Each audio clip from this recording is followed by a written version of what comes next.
And welcome to our YouTube channel जिसका नाम है देव दिशा YTCDD। आज जो हम डिस्कस करेंगे वो गुरुदेव रविंद्रनाथ टैगोर जी का शिक्षा दर्शन, उसको हम डिस्कस करेंगे। और ये शिक्षा दर्शन के साथ में आपको दो प्रश्न पत्र भी सॉल्व करवाए जाएंगे। तो जुड़े रहिए हमारे यूट्यूब चैनल से जिसका नाम है देव दिशा YTCDD। तो सबसे पहले हम स्टार्ट करते हैं। तो गुरुदेव का जन्म जो हुआ था 6 मई 1861 में कलकत्ता में हुआ था। 6 मई 1861 और 80 साल ये जिए थे। 1941 में इनका देहांत हो गया। तो मैंने कई बार पहले भी बताया कि जन्म और उनका अगर कोई विचित्रता ना हो जन्म में, जैसे आपको एक दो बार बताई कि 15 अगस्त में जन्मदिन था, तो जिन महान विभूति का 15 अगस्त में जन्मदिन था, तो वहाँ पर एक क्वेश्चन बनने की संभावना बन जाती है। यहाँ ऐसा कुछ विचित्रता लिए नहीं है, लेकिन फिर भी याद करना ही चाहिए। वो क्वेश्चन देने में पीछे नहीं भी हटते, वो जन्म दे भी सकते, लेकिन सामान्यतः नहीं होगा। तो बहरहाल इनको याद तो करना ही है। 6 मई 1861 में कलकत्ता में इनका जन्म हुआ। इनके पिताजी का नाम देवेंद्रनाथ टैगोर था और माताजी का नाम शारदा देवी था। अब थोड़ा सा हम डिस्कस करते हैं टैगोर के व्यवहारिक जीवन पर। इन्होंने किस किस वर्ष में कोई एक उपलब्धि हासिल करी या कोई एक नया काम किया। तो 1869 में ये शिक्षा के लिए इंग्लैंड चले गए थे। 1881 में इंग्लैंड से वापस आए और 1901 में इन्होंने शांति निकेतन की स्थापना करी। तो ये एक प्रश्न बहुत बनता है, शांति निकेतन का भी और विश्व भारती का भी। तो शांति निकेतन की स्थापना इन्होंने की थी 1901 में। इसके बाद 1912 से लेकर 16 में इन्होंने विश्व भ्रमण किया और 1915 में इन्हें ब्रिटिश सरकार द्वारा नाइटहुड की उपाधि दी गई थी, क्योंकि 1913 में, जो आगे हम डिस्कस करेंगे, और इनको एक नोबेल प्राइज़ मिला था गीतांजलि के लिए। तो उसको अगले पेज पे हम डिस्कस कर रहे हैं। तो इसीलिए 1915 में ब्रिटिश सरकार द्वारा इन्हें नाइटहुड की उपाधि प्रदान की गई थी, जिसे जलियांवाला कांड जो 13 अप्रैल 1919 को हुआ था, 13 अप्रैल 1919 को अमृतसर में जलियांवाला कांड के, जो जलियांवाला बाग हत्याकांड था, उसके विरोध में इन्होंने इसको त्याग दिया था, अपनी नाइटहुड की उपाधि को। ये नाइटहुड की उपाधि कब मिली थी? 1915 में। तो इसके बाद आगे बढ़ते हैं टैगोर जी की रचनाओं के बारे में। तो जैसे मैंने कहा, गीतांजलि टैगोर जी की सबसे बेहतरीन रचना मानी जाती है या सबसे प्रसिद्ध रचना है। और ये आप बांग्ला में इन्होंने लिखी थी और बांग्ला में कुछ गीतों का संग्रह है और ये 1910 में प्रकाशित हुई थी। और गीतांजलि के अंग्रेजी अनुवाद को ध्यान रखना, बांग्ला वाले को नहीं, अंग्रेजी अनुवाद भी गुरुदेव ने ही किया था, रविंद्रनाथ टैगोर जी ने ही किया था। तो गीतांजलि के जो अंग्रेजी अनुवाद था उसका नाम था सॉन्ग्स ऑफ रिंग्स। तो ये सॉन्ग्स ऑफ रिंग्स को ही नोबेल प्राइज़ मिला था, तो मूल कृति को नहीं मिला था। और गीतांजलि सॉन्ग्स ऑफ रिंग्स में क्या था? गीतांजलि के साथ साथ कुछ अन्य गीतों का भी संग्रह था। और ये अनुवाद जो इंग्लिश में किया था वह स्वयं रविंद्रनाथ टैगोर द्वारा ही किया गया था। और इस अंग्रेजी में अनुदित यानी ट्रांसलेटेड कलेक्शन को ही नोबेल पुरस्कार प्रदान किया गया था। इसके अलावा इनकी और बहुत सारी पुस्तकें हैं जो हम इम्पोर्टेंट पुस्तकों में भी डिस्कस करेंगे। यहाँ कुछ सीमित ही, क्योंकि ये शिक्षा से रिलेटेड जो पुस्तकें उन्हीं के बारे में डिस्कस किया जा रहा है या बहुत अधिक प्रसिद्ध जैसे गीतांजलि है, इसीलिए यहाँ डिस्कस किया जा रहा है। इसके अलावा इनका काबुली वाला, ये भी एक प्रसिद्ध कहानी है। और चित्रा और इनके द्वारा जो इनकी आत्मकथा है वो है जीवन स्मृति। इसके बाद इनका एक इम्पॉर्टेंट माइलस्टोन वर्क जो है, बहुत बेहतरीन वर्क जो माना जाता है इनका, वो है विश्व भारती। 1901 में, जैसे हमने पहले ही बताया, कि इन्होंने कलकत्ता के निकट बोलपुर में एक प्रयोगात्मक विद्यालय की स्थापना की थी। शुरू में इसे ब्रह्म विद्यालय और बाद में इसे शांति निकेतन कहा गया। इसी शांति निकेतन को 1921 में विश्वविद्यालय के रूप में परिवर्तित किया गया और इसका नाम रखा गया विश्व भारती। तो ये विश्व भारती 1921 में बनाया गया, ये बहुत क्वेश्चन आता है। 1901 में जो बनाया गया वो था शांति निकेतन, और 1921 में विश्व भारती। इसके बाद इस विश्व भारती का आदर्श वाक्य है यत्र विश्वम भवत्ये कनीड़म, यानी आपका जहाँ पर विश्व एक नीड़ मतलब घोंसला बनाता है, यानी सारा विश्व एक घर है। तो ये जो हमारी एक भारतीय संस्कृति है वसुधैव कुटुंबकम की, उसको रिप्रेजेंट करने वाला ये वाक्य है कि सारा विश्व एक घर है। तो ये इसके बाद हम देखते हैं कि टैगोर के अनुसार शिक्षा क्या है। तो आप पहले तो एक ये पुस्तक भी ध्यान रखेंगे कि टैगोर द्वारा लिखी गई पुस्तक है पर्सनैलिटी, और इसी में ही इन्होंने ये एक शिक्षा के बारे में कोटेशन दी है। तो ये शिक्षा के बारे में जो कोटेशन है ये भी काफ़ी इम्पोर्टेंट है। संपूर्ण शिक्षा वही है जो संपूर्ण सृष्टि से हमारे जीवन का सामंजस्य मतलब तालमेल या एडजस्टमेंट स्थापित करती है। तो शिक्षा किसे कहेंगे? जो पूरे ब्रह्मांड से, पूरी सृष्टि से हमारे जीवन का एडजस्टमेंट या सामंजस्य स्थापित करती है। तो ये एक इनका कोटेशन अच्छी है। इसके अलावा इन्होंने जो शिक्षा दी कही थी या एक्सप्लेन कही थी वो आत्मशिक्षा। आत्मशिक्षा को ये कहते थे कि आत्म साक्षात्कार की प्रक्रिया है। आत्मशिक्षा मतलब अपने आप का ही इंटरव्यू लेने, यानी अपने आप को जानने की शिक्षा है। और आत्म साक्षात्कार की प्रक्रिया शिक्षा की प्रक्रिया के समान आजीवन चलती रहती है। तो अगर आपका पूछा जाएगा इसमें, तो ये पूछा जाएगा कि आत्मशिक्षा का कंसेप्ट किसने दिया? तो R.N. टैगोर द्वारा ये कंसेप्ट दिया गया था। इसके अलावा टैगोर के अनुसार शिक्षा का क्या उद्देश्य थे? तो ये उद्देश्य ज़्यादातर एक कॉमन ही होते हैं सभी के, इसीलिए इनमें से क्वेश्चन बनने की संभावना न्यून रहती है। शारीरिक विकास, मानसिक विकास, बालक का व्यक्तिगत विकास, ये किसी भी फिलॉसफर को आप पढ़ लोगे तो लगभग आपका जो है यही आपको मिलेंगे। सामाजिक विकास, भारतीय संस्कृति से विकास, राष्ट्रीय एकता को सबल करते हुए अंतर्राष्ट्रीय फ्रेटर्निटी यानी बंधुत्व की भावना का विकास करना, बंधुत्व की भावना का विकास करना, बालक को श्रेष्ठ मानव बनाना और बालक में आध्यात्मिक गुणों का विकास करना। तो ये सारे फीचर्स एक जर्नल से हैं, तो यहाँ से क्वेश्चन बनने की संभावना कम हो जाती है। इनके अनुसार पाठ्यक्रम क्या होना चाहिए? इसमें इन्होंने कहा था कि विषय के साथ क्रियाएं होना चाहिए, जैसे इतिहास, भूगोल, साहित्य, विज्ञान, प्रकृति अध्ययन। इसके साथ में नाटक है, भ्रमण है, बागवानी है, लेबोरेटरी वर्क है, ड्राइंग है, कोई भी क्रिएटिविटी वर्क। इसके अलावा एक्स्ट्रा करिकुलर एक्टिविटीज़ में इन्होंने कहा था खेल कूद, समाज सेवा, छात्र स्वशासन। और ये आपका पाठ्यक्रम अतिरिक्त पाठ्यक्रम क्रियाएं या एक्स्ट्रा करिकुलर एक्टिविटीज़ है। तो ये अगर आप देखेंगे तो यहाँ से भी क्वेश्चन बनने की संभावना कम है।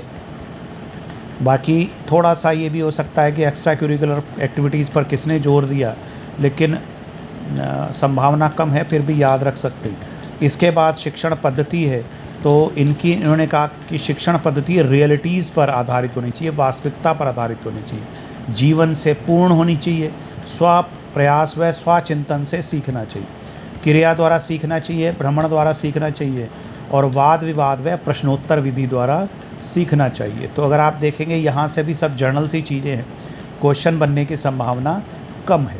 आत्मानुशासन, इन्होंने अनुशासन के बारे में कहा कि अपने आप के ऊपर अनुशासन, स्व अनुशासन पर जोर दिया।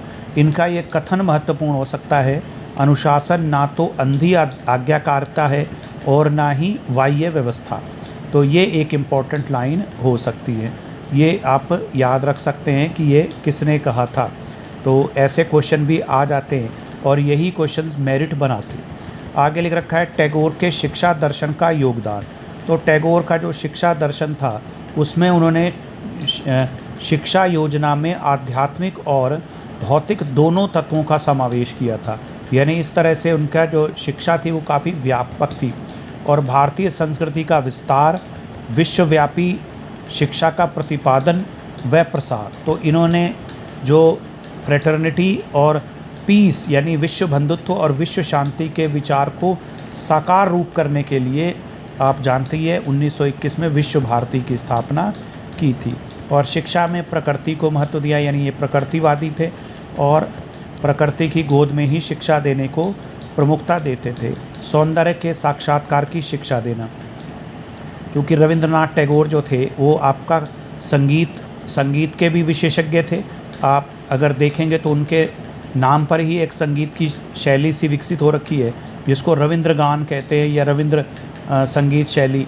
इसके अलावा वो पेंटर भी थे, यानी पेंटिंग्स भी करते थे, और विभिन्न जो गतिविधियाँ थी इस तरह की, जो क्रिएटिव गतिविधियाँ थी, कला से संबंधित गतिविधियाँ थी, उसमें इन्वॉल्व थे। इसीलिए इन्हें भारतीय लियोनार्डो विंसी भी कहा जाता है। तो एक ये भी प्रश्न रहता है, लेकिन ये जीएस में रहता है। तो इसीलिए चूँकि ये स्वयं एक कलाकार थे और मल्टी वर्चू थे, यानी बहुमुखी प्रतिभा के धनी थे, और कला बोध था इन्हें, इसीलिए इन्होंने कहा कि सौंदर्य के साक्षात्कार की शिक्षा दी जानी चाहिए। तो ये एक लाइन इम्पोर्टेंट हो सकती है कि नाटक, संगीत, इन सब को महत्व किसने दिया। और अगला योगदान इनका है कि विश्व भारती का इन्होंने स्थापना की थी। निजी शिक्षा दर्शन व सिद्धांतों की रचना की। इन्होंने अपने ही निजी शिक्षा दर्शन की स्थापना की थी। इसके बाद आप अगर अगला पॉइंट देखेंगे तो टैगोर के कथन, प्रकृति की ओर चलो, प्रकृति एक महान शिक्षक है। ये बहुत अच्छा क्वेश्चन है, बहुत इम्पोर्टेंट लाइन। ये किन्होंने कहा? टैगोर। शिक्षा राष्ट्रीय होनी चाहिए, उसमें भारत के भूत तथा भविष्य, यानी पास्ट और फ्यूचर दोनों का ध्यान रखना चाहिए। तो ये भी किनका कथन है? टैगोर, रविंद्रनाथ टैगोर का। विद्यार्थियों को पुस्तकों के बजाय प्रत्यक्ष स्रोतों से ज्ञान प्राप्त करने का अवसर देना चाहिए। तो अगर इन 3 स्टेटमेंट में हम देखें तो सबसे पहला वाला स्टेटमेंट ज़्यादा इम्पॉर्टेंट है, सेकंड वाला उससे कम, और थर्ड वाला उससे कम।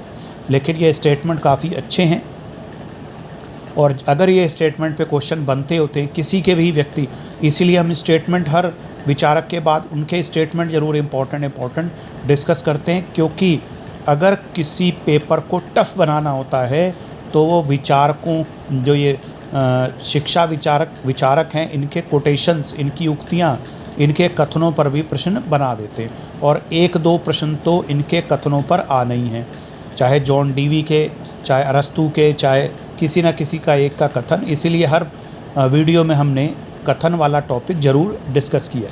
इसके बाद ये हमारा पेपर है जिसके को हम अब आगे डिस्कस करेंगे और साथ ही सॉल्व करा देंगे। तो पहला क्वेश्चन है, रविंद्रनाथ टैगोर के शैक्षिक दर्शन के अनुसार शैक्षिक विधियों के बारे में क्या सत्य है? तो क्या सत्य नहीं है, कि आगे ये कट गया है, क्या सत्य नहीं है?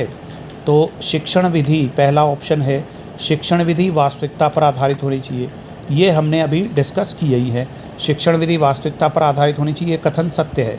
शिक्षण विधि बालक के स्वाभाविक रुचियों और आवेगों पर आधारित होनी चाहिए, ये भी कथन सही है। शिक्षण के लिए केवल पुस्तकों पर निर्भर रहना चाहिए, ये रविंद्रनाथ टैगोर के शिक्षण विधि में शामिल नहीं है। अगर आप इनका उक्ति देखेंगे अभी तो उसमें ही वो कह रहे हैं कि प्रकृति सबसे बड़ा, ये प्रकृति एक महान शिक्षक है, यानी पाठ्य पुस्तकों पर निर्भर नहीं है, प्रकृति पर भी निर्भर है। प्रश्नोत्तर विधि व वाद विवाद विधि का प्रयोग भी करना चाहिए, तो ये कथन तो सही है। तो आपका इसके अनुसार आंसर सही हो जाएगा सी, लेकिन ये टैगोर की शिक्षण विधि नहीं है। इसके बाद टैगोर द्वारा सुझाई गई प्रयोग विधि के कितने पद होते हैं? तो टैगोर द्वारा सुझाई गई जो प्रयोग विधि होती है उसमें 3 पद होते हैं। ये आपका इसमें हमने डिस्कस नहीं किया है, क्योंकि कुछ सरप्राइजिंग क्वेश्चंस भी होते और पेपर में आपको मिलते, तो आपको थोड़ा सा सरप्राइज़ के लिए भी तैयार होना चाहिए। तो सरप्राइजिंग एलिमेंट आपके पेपर में बना रहना चाहिए। अब इन्होंने 3 पद बताए हैं। पहला पद है शिक्षक द्वारा प्रदर्शन। तो सबसे पहला पद प्रयोग विधि में होता है कि शिक्षक किसी चीज़ को क्या करे? प्रदर्शित करे।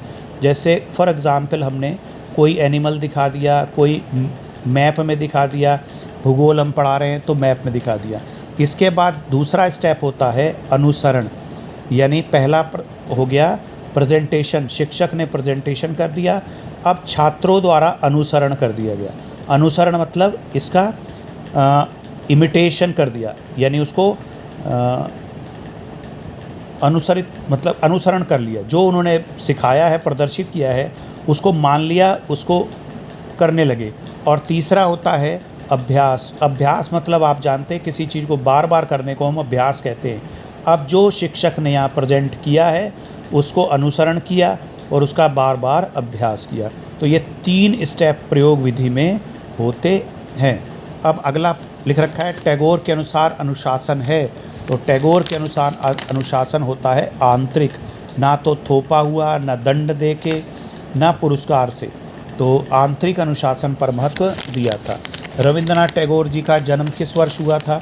तो रविंद्रनाथ टैगोर जी का जन्म जो हुआ था वो हुआ था 1861 में। आपने अभी पढ़ाई है, 1941 में इनकी मृत्यु हो गई थी। किस वर्ष शांति निकेतन की स्थापना की गई? तो ये भी आपने इस वीडियो में ऊपर डिस्कस कर लिया है। 1901 में शांति निकेतन की स्थापना की गई। टैगोर का पाठ्यक्रम कैसा है? तो टैगोर का पाठ्यक्रम है, छठे क्वेश्चन का, कि विषय प्रधान नहीं, तो इनका पाठ्यक्रम है क्रिया प्रधान। आपने अभी डिस्कस किया है कि एक्स्ट्रा करिकुलर एक्टिविटीज़ को भी इन्होंने प्रमोट करने की बात कही थी। तो इनका पाठ्यक्रम क्रिया प्रधान है। टैगोर के शिक्षक दर्शन के अनुसार कौन सी विधि शिक्षा की सर्वोत्तम विधि है? तो ये विधि शिक्षण है, ये शिक्षण की सर्वोत्तम विधि है। तो शिक्षण की सर्वोत्तम विधि है, शिक्षण की सर्वोत्तम विधि है भ्रमण द्वारा सीखना। तो ये इन्होंने कहा था और ये हम मानते भी हैं कि अगर आप घूमोगे तो ज़्यादा सीख जाओगे। शिक्षा केवल शिक्षण विधि द्वारा नहीं दी जा सकती, शिक्षक तथा शिक्षण विधि द्वारा नहीं दी जा सकती। ये कथन किसका है? तो ये कथन रविंद्रनाथ टैगोर जी का है। निम्न में से क्या टैगोर के शिक्षक दर्शन का मूलभूत सिद्धांत नहीं है? तो इनके शिक्षक दर्शन का मूलभूत सिद्धांत यथार्थवाद नहीं है, अंतर्राष्ट्रीयवाद भी है, मानवतावाद तो है ही है और प्रकृतिवाद भी है। टैगोर के शिक्षा संबंधी विचारों में कौन सा कथन सही है? तो लास्ट क्वेश्चन है 10वां। इसमें उन्होंने कहा था प्राकृतिक वातावरण में सृजनात्मक अधिगम यानी creative learning in natural environment, ठीक है ना। और कला साहित्य पर बल देने की भी बात कही थी। पाश्चात्य सभ्यता और विज्ञान तकनीक की आलोचना, ध्यान रखिए इन्होंने पाश्चात्य सभ्यता विज्ञान तकनीक की आलोचना नहीं की। तो ए और बी कथन सही है, यानी ये भी कहा था इन्होंने और ये भी कहा था, ये इन्होंने नहीं कहा था। तो ये एक प्रश्न पत्र हमारा हो गया। इसके बाद दूसरा प्रश्न पत्र हम देखते हैं। निम्न में से किस पुस्तक के लिए? तो आप जानते ही हैं गीतांजलि के लिए नोबेल प्राइज़ इनको मिला था। और विश्व भारती विश्वविद्यालय वर्तमान में क्या है? तो विश्व भारती विश्वविद्यालय वर्तमान में 1951 से ये केंद्रीय विश्वविद्यालय है। जन्म कब हुआ था? जन्म आप जानते ही हैं 6 मई 1861 को हुआ था। शिक्षार हेरफेर, ये इन्होंने किस वर्ष लिखा था ये लेख? तो ये लेख इन्होंने लिखा था 1892 में। गीतांजलि किस वर्ष प्रकाशित हुई थी? ये भी मैंने आपको बताया है कि 1910 में प्रकाशित हुई थी और 1913 में इसको नोबेल प्राइज़ मिला था। कौन सा सिद्धांत टैगोर के शिक्षा दर्शन का आधारभूत सिद्धांत नहीं है? ये कथन किस, इसमें आपको क्वेश्चन में डिस्कस करना है। क्वेश्चन नंबर 6, शिक्षा को सजीव व गतिशील होना चाहिए। तो ये कथन तो सही दिखाई दे रहा है। बालक को स्वतंत्रता दी जानी चाहिए, ये भी कथन सही है। शिक्षा प्रकृति की गोद में दी जानी चाहिए, ये भी कथन सही है। शिक्षा का माध्यम अंग्रेजी होना चाहिए, ऐसा इन्होंने नहीं कहा था। तो ये एक गलत इनके बारे में सिद्धांत, तो यही आंसर है, ठीक है ना। आगे लिख रखा है निम्न में से कौन सा टैगोर के अनुसार एक शिक्षण पद्धति नहीं है? तो टैगोर ने कहा था कि क्रिया द्वारा सीखना चाहिए, भ्रमण के द्वारा सीखना चाहिए, मातृभाषा में शिक्षण करना चाहिए और आपका लास्ट है अंग्रेजी भाषा में शिक्षण। तो फिर यही आपका स्टेटमेंट गलत हो जाएगा। तो टैगोर आधुनिक भारत के शैक्षिक पुनरुत्थान के सबसे बड़े पैगंबर थे। तो ये टैगोर जी के बारे में किन्होंने कहा था? ये कहा था SP Mukherjee, doctor SP Mukherjee. विश्व भारती का ध्येय वाक्य क्या है? अभी हमने पढ़ाई है, यत्र विश्वम भव तेक नीड़म, यानी जहाँ विश्व का घर है। इसके बाद सरस्वती यात्रा से तात्पर्य है भ्रमण के साथ पढ़ना। आपको अभी मैंने बताया कि टैगोर जो कहते थे कि भ्रमण के साथ पढ़ना, अगर आप कॉर्बेट नेशनल पार्क जा रहे हो और कोई एक टीचर आपको साथ में ये बता रहा है कि कि कॉर्बेट नेशनल पार्क इस वर्ष बना, कॉर्बेट नेशनल पार्क में ये है, कॉर्बेट नेशनल ये प्लांट हैं, ये एनिमल्स हैं, ये चीते के लिए बनाया गया, ये सब। तो आपका इसको आप कहोगे सरस्वती यात्रा, यानी भ्रमण के साथ साथ आप पढ़ रहे हो। तो इसको कहा था टैगोर ने कि ये सबसे बेहतर शिक्षण विधि है। तो ये हमारा प्रश्न पत्र भी 2 कंप्लीट हुए। तो आज का हमारा ये वीडियो यहीं समाप्त होता है। जुड़े रहिए हमारे यूट्यूब चैनल से जिसका नाम है देव दिशा YTCDD। तो इस चैनल को लाइक करिए, सब्सक्राइब करिए और जुड़े रहिए। अगले वीडियो का इंतज़ार करिए। अगला वीडियो जो आएगा वो गिज्जू भाई पर आएगा। धन्यवाद।